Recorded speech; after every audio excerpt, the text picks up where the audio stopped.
আমরা এখন দেখব কিভাবে পিভট টেবিল করে এবং পিভট টেবিল করার পরে যদি কোনো ডাটা আরো ইনসার্ট করা লাগে এবং সেটা কিভাবে অটোমেটিক্যালি পিভট টেবিলের মধ্যে রিফ্রেশ হবে সেটা দেখব। তো প্রথমে আমার এই ডাটাটাকে আগে টেবিলে কনভার্ট করব। টেবিলে কনভার্ট করার জন্য আমার এখানে ইনসার্ট আসবো, ইনসার্ট থেকে টেবিলে ক্লিক দেওয়ার পরে জাস্ট ওকে দেবো। এখানে ঠিক থাকা অবস্থায় ওকে দিতে হবে। ওকে দিলাম। ওকে দেওয়ার পরে এরপর আমি ইনসার্টে যাব। ইনসার্টে যাওয়ার পরে পিভট টেবিলে এখানে দেখেন আমার এই টেবিলের নাম দেওয়া আছে। যেহেতু আমি এটা একটা প্রথম টেবিল করছি, এজন্য টেবিল 1 দেওয়া আছে। আর আমার এখানে নিউ ওয়ার্কশিট, অর্থাৎ আমার নতুন যদি ওয়ার্কশিটে নিয়ে যাই সেই ওয়ার্কশিটে যাবে। আর যদি আমি চাই যে এই ওয়ার্কশিটের মধ্যেই আমি পিভট টেবিলটা করব, তাহলে জাস্ট এক্সিস্টিং দিয়ে আমার এখানে সিলেক্ট দিলেই এখান থেকে আমার পিভট টেবিলটা শুরু হবে। তো আমি নতুন ওয়ার্কশিটে নিয়ে যাচ্ছি, এই জন্য নিউ ওয়ার্কশিটে যাওয়ার পরে ওকে দেব। ওকে দেওয়ার পরে দেখেন এখানে আমার যে হেডগুলো আসছে এগুলো হলো আমার সোর্স ফাইলের, এই যে আমার এই ডাটা ফাইলের সমস্ত হেডগুলো চলে আসছে। ঠিক আছে, তো এই হেডগুলোর মধ্যে আমি চাচ্ছি যে আমার রেসপন্সিবিলিটি অনুযায়ী কতগুলো এমপ্লয়ি আছে সেটা দেখার জন্য। তো আমি আবার এখানে আসছি। এখানে আসার পর রেসপন্সিবিলিটিটা আমার রোতে দিয়ে দিব। এই রো মানে হচ্ছে আমার এই ডাটাগুলো এইভাবে রো আকারে আসবে। আর স্টাফ কতগুলো আছে এই দেখবো, এই জন্য স্টাফ আইডিটা এখানে নিয়ে আসবো। কোনো সময় যদি এখানে স্টাফ আইডি সাম হয়ে যায়, সাপোজ আপনার এখানে সাম হয়ে গেছে, যেহেতু এটা স্টাফ আইডি যদি এমন সাম হয়ে যায় তাহলে আমরা এটারে কাউন্ট করে নেব। যেহেতু আমরা স্টাফ আইডিটা কাউন্ট করতে চাচ্ছি, মানে কতগুলো স্টাফ আছে এই জন্য আমরা কাউন্ট দিয়ে নেব। ঠিক আছে, এই যে দেখেন আমার এখানে চলে আসছে কাউন্ট। তো এখানে আমার টোটাল স্টাফ আছে হচ্ছে 5932টা। তো এই মুহূর্তে আমি যদি এখানে আরেকটা স্টাফ আইডি অ্যাড করে দেখেন 5933 দিলাম, এই লোকেশনে দিলাম।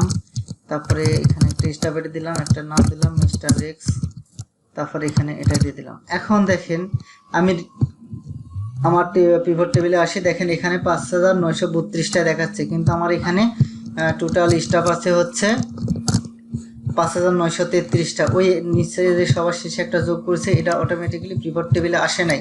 তো আপনারা যে পিভট টেবিলই করেন না কেন, পিভট টেবিল করার পরে যদি কোনো সোর্স ফাইল বলতে এটা যেখান থেকে পিভট টেবিল হয়েছে, এখানে যতই আপনি ডাটা অ্যাড করেন না কেন রিফ্রেশ না দেওয়া পর্যন্ত আপনার এখানে আপডেট হবে না।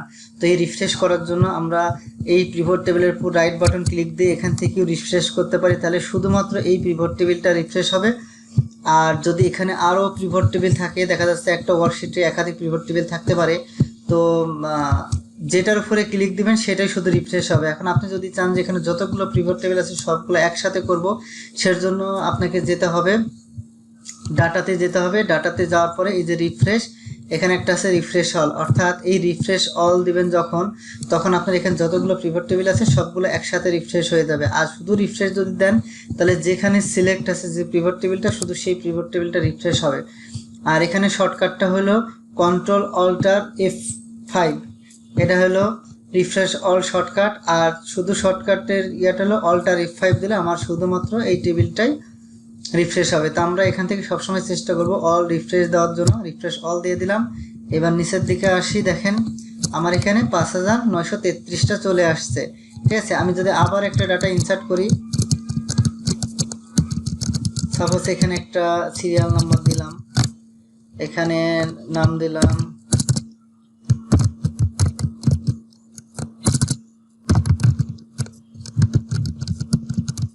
এখানে দিলাম স্টাফ আইডি একটা দিয়ে দিলাম, এখানে মিস্টার ওয়াই দিলাম, এখানে দিয়ে দিলাম। এবার দেখেন আমার এখানে আসেন, দেখেন 5933টাই আছে। যদি আবার আমি শুধু এখানে রাইট বাটন ক্লিক করে রিফ্রেশ দিয়ে দিই, দেখেন আমার এটা চলে আসছে 5934টা। ঠিক আছে, তো এইভাবে আমরা পিভট টেবিল করতে পারবো এবং হচ্ছে ডাটা রিফ্রেশ করতে পারবো। এবার আমরা দেখব, দেখেন আমার এখানে পিভট টেবিল একটা করা আছে। তো কোনো সময় যদি আপনার এই সোর্স ফাইলটি ডিলিট হয়ে যায় যেখান থেকে আমার পিভট টেবিলটি করা হয়েছে, সাপোজ এই সোর্স ডাটাটা আমি ডিলিট করে দিচ্ছি। দেখেন ডিলিট করার পরে এই যে পিভট টেবিলটা আছে, আপনি এখন চাচ্ছেন যে আমি শুধুমাত্র দেখতে চাচ্ছি আমার ডিআইসি কারা কারা আছে। এই যেখানে 44 আছে ডিআইসি, অথবা হচ্ছে আমার অ্যাসেম্বলি আছে, অথবা অ্যাডমিন কয়জন আছে। তো আমি দেখতে চাচ্ছি যে আমার অ্যাডমিন এই যে 9 জন আছে, এই 9 জন কারা কারা, তাহলে আমার এই 9 এর উপরে জাস্ট ডাবল ক্লিক দিয়ে দিবেন। দেখেন আমার এখানে ডিটেল চলে আসছে, দেখেন আমার এখানে চলে আসছে, ঠিক আছে। এই যে সিরিয়াল, তারপরে location, staff ID, name, responsibility, এভাবে আমার এটা চলে আসছে। মানে আমার সোর্স ফাইলে যতগুলো টেবিল ছিল, এই কলাম ছিল, সবগুলো কলাম এখানে দেখা যাচ্ছে, ঠিক আছে। তো এইভাবে যদি আপনি এখানে এসে যদি গ্র্যান্ড টোটালের উপরে ক্লিক দেন, যেহেতু আপনি যদি অল নিয়ে আসতে চান, যে এই পিভট টেবিল যে করা হয়েছে, এই পিভট টেবিলের মেন শিটটাই নিয়ে আসবো, তাহলে জাস্ট এই গ্র্যান্ড টোটালের উপরে ডাবল ক্লিক দিলেই আপনার দেখেন এখানে টোটালটা চলে আসছে, দেখেন এখানে চলে আসছে, ঠিক আছে। তো এইভাবে আমরা পিভট টেবিল থেকেও আমরা ডিটেল দেখতে পারবো। এবার আমরা দেখব এখানে ব্ল্যাঙ্ক ঘরগুলা কিভাবে, যে ব্ল্যাঙ্ক সেলগুলো আছে, এই ব্ল্যাঙ্ক সেলগুলা কিভাবে আমরা পিভট টেবিলের মধ্যেই ফিল আপ করবো। দেখেন এটা একটা পিভট টেবিল করা আছে, এখানে যদি আপনি ম্যানুয়ালি কিছু টাইপ করতে যান, তাহলে আপনাকে এখানে টাইপ করতে দেবে না, ঠিক আছে। পিভট টেবিলে ম্যানুয়ালি কোনো কিছু টাইপ করা যায় না, শুধুমাত্র আপনি হেডিংগুলো চেঞ্জ করতে পারবেন, কিন্তু ডাটার ভিতরে যে ভ্যালুগুলো আছে, এই ভ্যালুগুলো আমরা কখনোই চেঞ্জ করতে পারবো না। কারণ আমি দেখেন এখানে টাইপ করতে গেলে লেখা আছে we can not change this part of the pivot table, ঠিক আছে। তো আমাদের এখানে বলে দিচ্ছে চেঞ্জ করতে পারবো না, কিন্তু আমরা এখানে যদি চাই যে আমার ব্ল্যাঙ্ক ঘর যেগুলো থাকবে সেগুলো আমার কোনো একটা ভ্যালু বলবে, তো এটার জন্য আমার পিভট টেবিলের যে কোনো এক জায়গায় ক্লিক, রাইট বাটন ক্লিক দিয়ে আমরা চলে যাব পিভট টেবিল অপশন।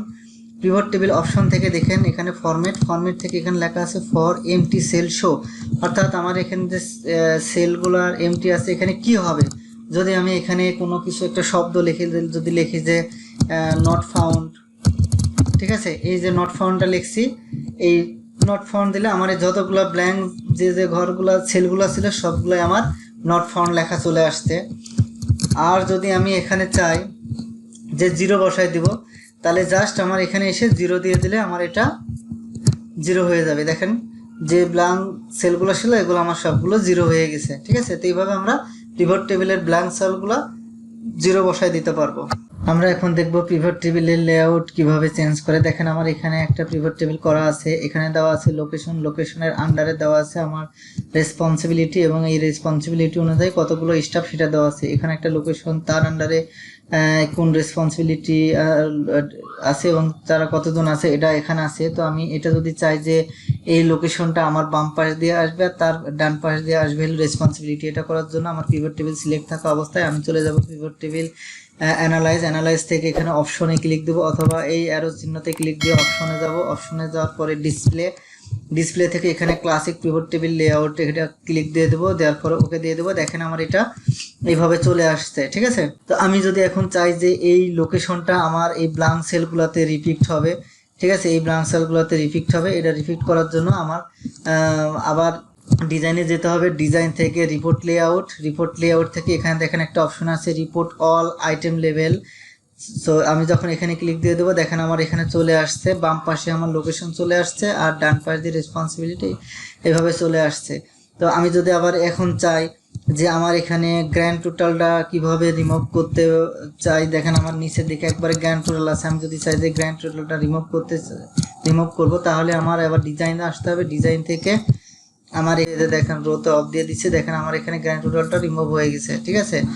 আবার যদি আমি গ্র্যান্ড টোটালে এসে যদি আমি আবার ক্লিক দিয়ে দেখেন আবার এখানে চলে আসছে, ঠিক আছে। তো এইভাবে আমরা গ্র্যান্ড টোটাল নিতে পারি। আর যদি আপনারা চান যে এই সাব টোটাল, অর্থাৎ আমার এখানে যে সাব টোটাল করা আছে, দেখেন এই যে প্রত্যেকটা ইয়ারে একটা সাব টোটাল আছে, যে এখানে কতগুলো এমপ্লয় আছে তার একটা সাব টোটাল, এখানে কতগুলো এমপ্লয় আছে তার একটা সাব টোটাল, প্রত্যেকটা লোকেশনে আলাদা আলাদা সাব টোটাল করা আছে। আপনি চাইলে এই সাব টোটালটা রিমুভ করতে পারেন। এটার জন্য আবার আপনাকে ডিজাইন দিতে হবে, ডিজাইন থেকে সাব টোটাল থেকে এখানে লেখা দিতে হবে, দেখেন do not show sub total. যদি এটাতে আমি ক্লিক দিই তাহলে কি হয়, দেখেন আমি যখন এটাতে ক্লিক দিচ্ছি আমার কোনো ধরনের দেখেন আর সাব টোটাল নেই, শুধুমাত্র আমার গ্র্যান্ড টোটাল আছে। তো এই মুহূর্তে আপনি চাচ্ছেন গ্র্যান্ড টোটালটা তুলে দিতে, তাহলে সেম আপনাকে ডিজাইনে যেতে হবে, গ্র্যান্ড টোটালে এসে সেটা অফ করে দিতে হবে। দেখেন আমার এখানে এটা অফ হয়ে গেছে, তাহলে আমার এখানে সাব টোটালও নাই, গ্র্যান্ড টোটালও নাই।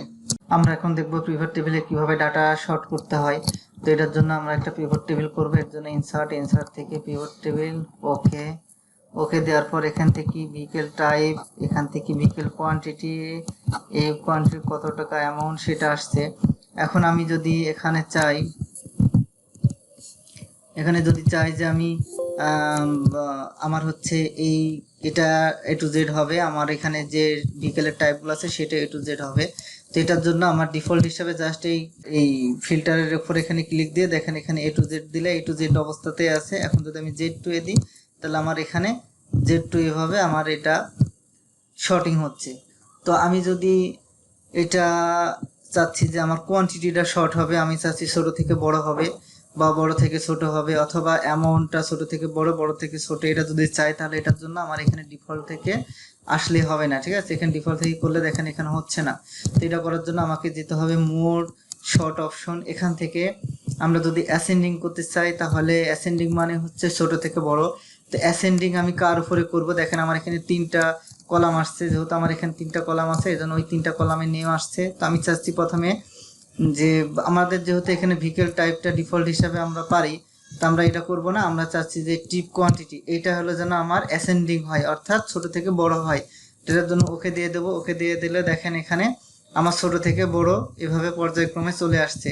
তো এবার যদি আমি চাই অ্যামাউন্টটা সেম ভাবে এখানে এসে আমি এখান থেকে ছোট থেকে বড় অ্যামাউন্ট দিয়ে দেবো, দেখেন এখানে ছোট থেকে বড় অ্যামাউন্টটা আমার চলে আসছে। তো আমি যদি বড় থেকে ছোট দিতে চাই সেজন্য আমাকে এখানে যেতে হবে। এবার হলো যে ডিসেন্ডিং থেকে আমি যদি কোয়ান্টিটি দিই, ঠিক আছে, কোয়ান্টিটি দেখেন বড় থেকে ছোটোর দিকে চলে আসছে। সেম ভাবে আমার অ্যামাউন্টটাও বড় থেকে ছোটোর দিকে আসবে, দেখেন ডিসেন্ডিং বড় থেকে ছোটোর দিকে আসবে।